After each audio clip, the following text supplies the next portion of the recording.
Are you happy?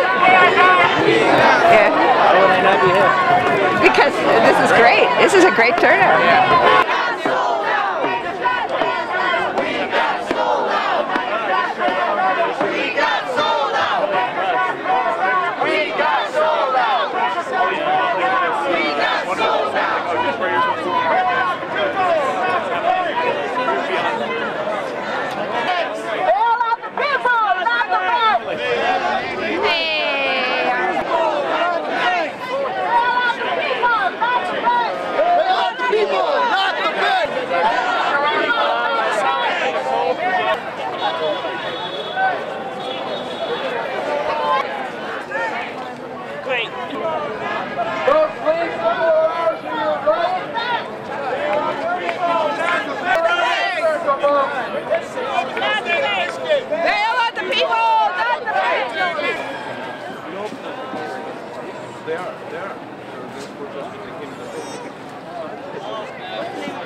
That means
How you doing, Al? I'm doing all right. Good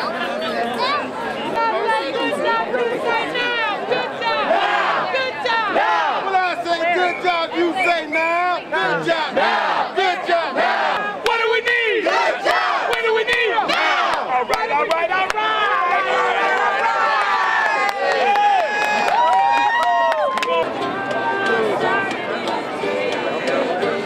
This is the civil American flag. Back in the 1800s, when everything was still run on naval waters, you had to be able to identify the difference between a military vessel and a merchant ship or a civilian one. And this was originally our peacetime flag, and the flag that we fly every day was originally only for military operations. So this is a peacetime flag.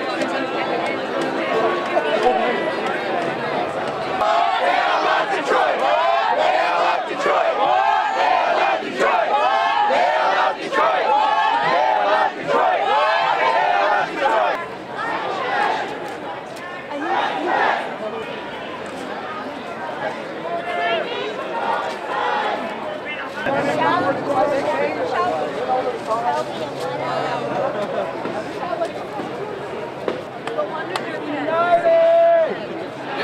I might have hilarious. I locked up the daughter. They're like, well, you're responsible for all this debt.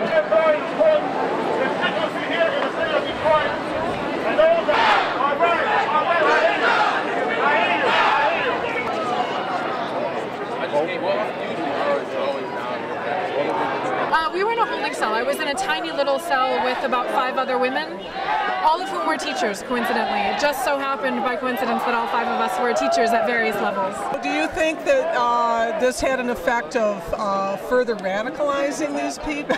Definitely, definitely. I mean, I think it was really energizing. For those of us who were there, it went from being a kind of frightening experience to being a very powerful and moving experience. And we only feel more passionately about the cause after having been through that together. I met some amazing and inspiring people when I was in jail with them, and I'm proud to be among them. I'm proud to be standing next to them. So the 2 things that I think it's important to know about the protesters in New York, as well as here, what I'm seeing here, is first, if you hear people in the media saying that it's just wild, left-wing, hippie, radical activists, that's absolutely not true. There are teachers, there are soldiers, there are sanitation workers, there's everyone across the spectrum. Many students, yes, but we're talking law students, we're talking med students, we're not just talking people who are studying, you know, performance art. And we love them too, right? But it's not just them. And the other thing that I think it's important to know about the New York protesters is that, you know, you hear a lot about how their message is vague or unfocused. That is absolutely not true.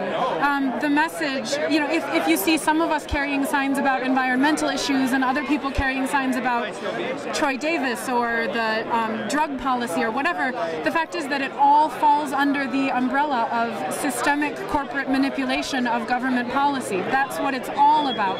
No matter how the issue manifests itself, it's all the same problem fundamentally. And the protesters in New York know that, and that's what they're communicating. And if someone is telling you otherwise, that person, that messenger, should be automatically suspect. I'm from Ferndale, Michigan. I moved out in December. I'm 20 years old, and I grew up in Livonia, working class family.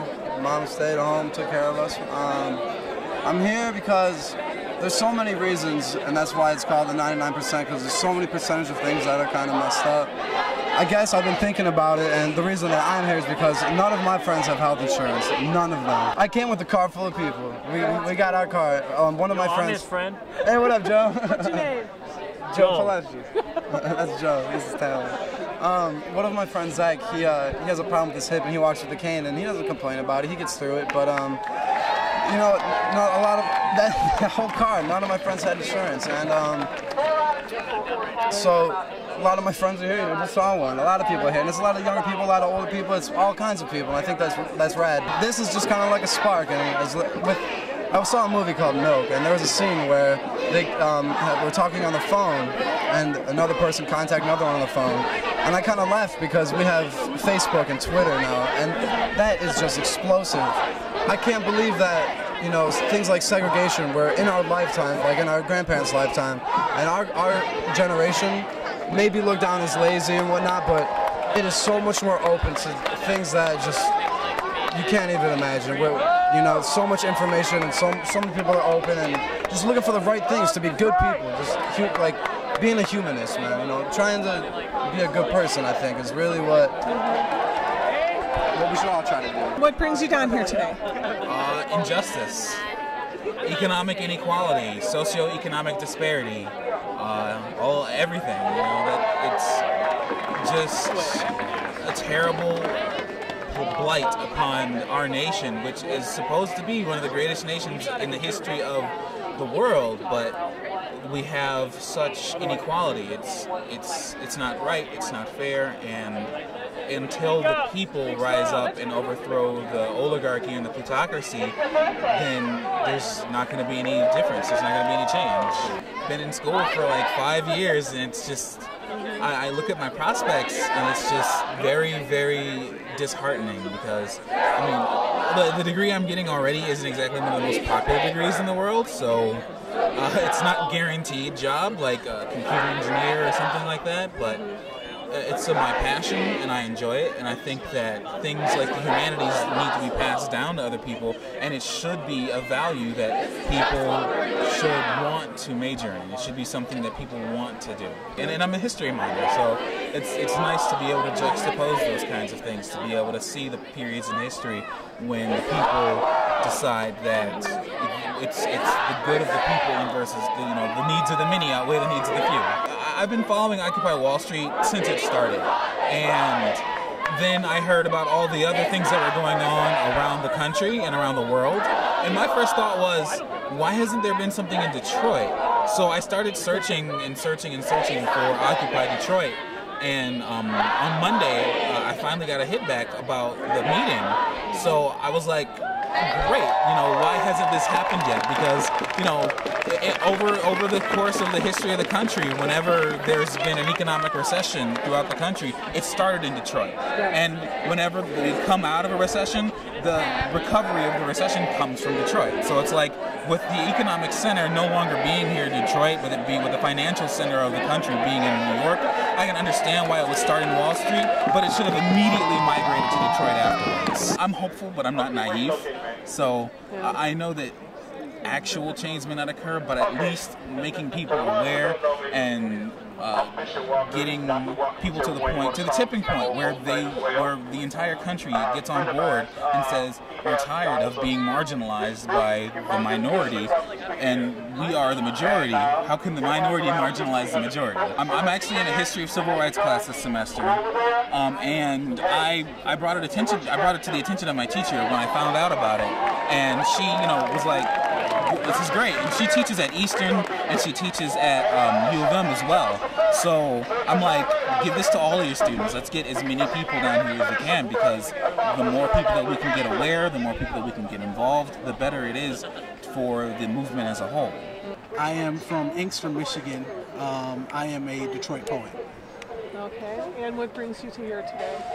I am facilitating the arts group, and I am just a strong believer that there is time for change in America. As far as my activism goes, one of the things that I'm trying to do is actually initiate a public works arts program, similar to what they did during the Truman presidency, just to kind of bring some morale, because that's the whole purpose of art, is instilling, pride and hope through art.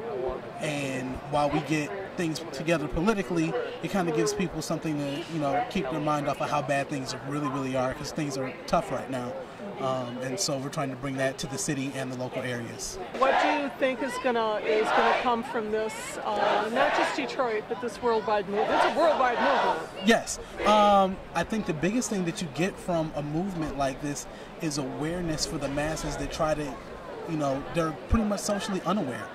And so what you get out of it is a worldwide recognition of what's really going on and how bad things really are. I think what ends up happening a lot of times is the way that the media portrays things and the way that we've been conditioned. We kind of look at our misfortunes and say, well, it's just us and I'm doing something wrong. I believe that America as a population is kind of going through a battered woman syndrome right now, where we're blaming ourselves for our misfortune, and it's not our fault.